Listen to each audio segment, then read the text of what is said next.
le faiseur de créateur de contenu star. Il est là, il est parmi nous, il nous vient tout droit de Paris. Ne partez pas d'ici sans prendre son numéro. Monsieur Gallo Diallo, sous vos acclamations, s'il vous plaît. Merci beaucoup. Hello.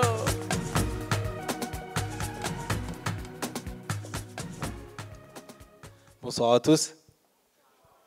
Bon, j'espère que la soirée n'a pas été trop longue. Donc du coup, je vais essayer de faire le plus court possible, mais le plus pertinent et percutant. Je m'appelle Gallo Diallo, je suis un entrepreneur. J'ai une agence de management de créateurs de contenu. Donc simplement, ce que je fais, c'est que j'essaie de dénicher des talents. J'essaie de les accompagner dans leur évolution et je construis des plans de carrière. Et à côté de ça, on construit des modèles économiques pour qu'ils puissent en vivre et pour qu'ils puissent être impactants par la même occasion. J'ai lancé ça en 2016. J'ai dans l'agence, comme vous avez pu le voir, notamment Just Riyad, Crazy Sally, Boris Baker, Vargas, Nasdaq, etc. Et j'en passe. Aujourd'hui, Smile Conseil, c'est plus de 4 milliards de vues cumulées sur l'ensemble des talents sur l'année dernière. Et c'est plus de 40 millions de personnes uniques qu'on touche. Ce qui est bien, c'est on n'est pas essentiellement sur le marché français, on touche toute la francophonie, donc notamment la Côte d'Ivoire, le Sénégal, l'Algérie, enfin tout le Maghreb, etc. Et les valeurs en fait que j'ai toujours essayé de prôner avec cette agence, c'est qu'il y a eu plusieurs générations dans les créateurs de contenu. La première, c'était les youtubeurs. En France, pour la plupart, ils étaient blancs. Pour se lancer, il fallait des moyens, il fallait du matériel, caméra, ordinateur, son espace à soi, etc. Et c'était vraiment ces personnes-là qui représentaient l'entertainment sur YouTube et vis-à-vis aussi des marques. Et avec l'avènement du mobile, donc on a eu des nouvelles plateformes comme Snapchat, comme Instagram, comme Facebook. Et du coup, là, la créativité a été popularisée dans les quartiers populaires, dans les campagnes, et pour ceux qui n'avaient pas forcément d'espace de création. Donc on pouvait créer du contenu en allant à l'école, en étant chez soi, et ainsi de suite. Et moi, je suis arrivé pile à ce moment-là, donc avec ces nouveaux créateurs de contenu. Et j'ai accompagné cette première vague. Et très vite, on est devenu rapidement des références dans le développement. Donc ma promesse, c'était de leur dire, écoutez, j'ai commencé à prendre des visages issus de la diversité, donc pour la plupart des gens d'origine maghrébine et d'origine Afrique noire, en leur disant, vous avez du talent, mais il y a peu de gens, entre guillemets, qui croient en vous, qui ont envie de s'investir, qui ont envie de passer du temps, donner du cœur, mettre des moyens sur vous. Et en plus, même quand vous êtes impactant, on ne vous choisit pas forcément pour représenter les grandes marques où on ne vous voit pas forcément à la télé. Bah, moi, mon combat, ça va être de venir et de vous imposer dans cet écosystème. Donc ça a été ma première promesse que j'ai pu tenir justement, parce que voilà, comme vous le voyez, on a pu collaborer avec des marques de luxe, le groupe LVMH, avec des grandes marques de consommation. On est vraiment devenu incontournable au point de choisir avec qui on veut bosser ou non. Et ma deuxième promesse, c'était de leur dire, écoutez, maintenant on a fait un petit peu le tour de ce qui se fait autour des marques.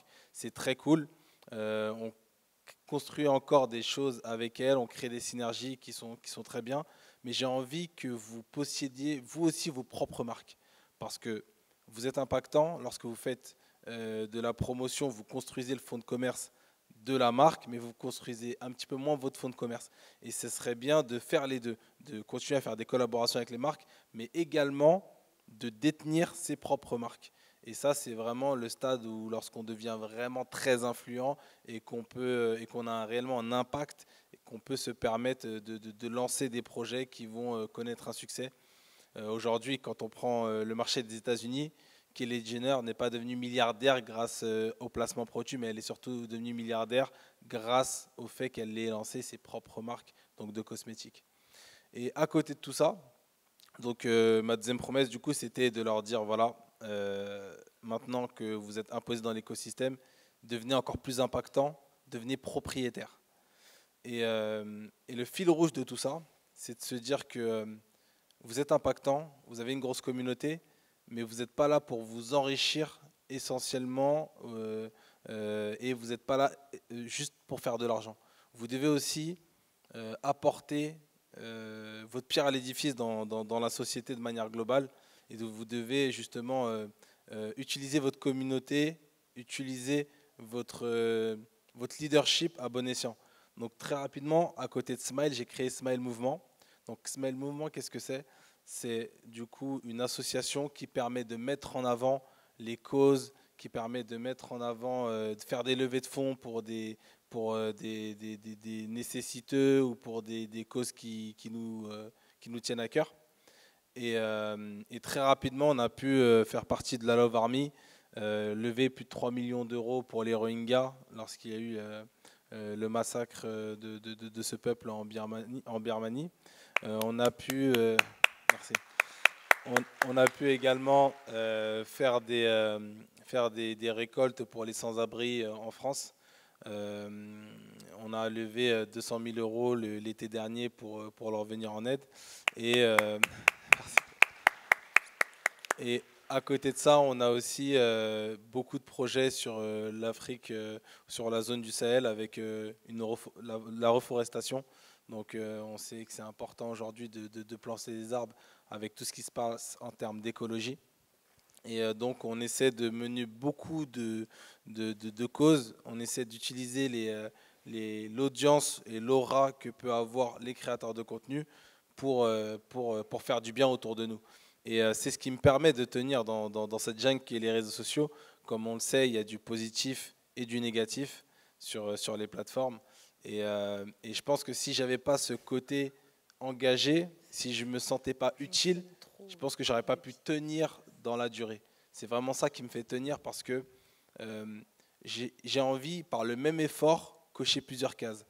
J'ai envie donc quand je travaille, quand je me lève le matin, d'avoir une vocation, d'avoir un but, d'avoir un moyen de rester digne, de gagner mon argent sans attendre l'aide des autres. Mais en même temps, j'ai envie de faire du bien autour de moi. J'ai envie de travailler dans un environnement qui est bienveillant et d'être dans un écosystème où c'est fun. Donc je me suis dit comment, grâce aux réseaux sociaux, je pourrais cocher toutes ces cases-là. Et c'est comme ça qu'est né ce projet-là, donc du coup Smile Conseil et Smile Mouvement. Donc voilà un petit peu pour ma petite histoire. J'essaie de ne pas trop vous retenir longtemps, mais on a beaucoup parlé d'engagement durant cette soirée, c'était le thème. Et je pense que la prochaine édition, elle devrait tourner autour de la hype, parce que la hype, c'est au-dessus de l'engagement. La hype aujourd'hui, si vous remarquez bien, sur les réseaux sociaux, on a des personnes qui n'ont pas forcément les meilleurs ratios, mais toutes les marques et toutes les institutions et toutes les personnalités ont envie de se greffer à ces personnes-là.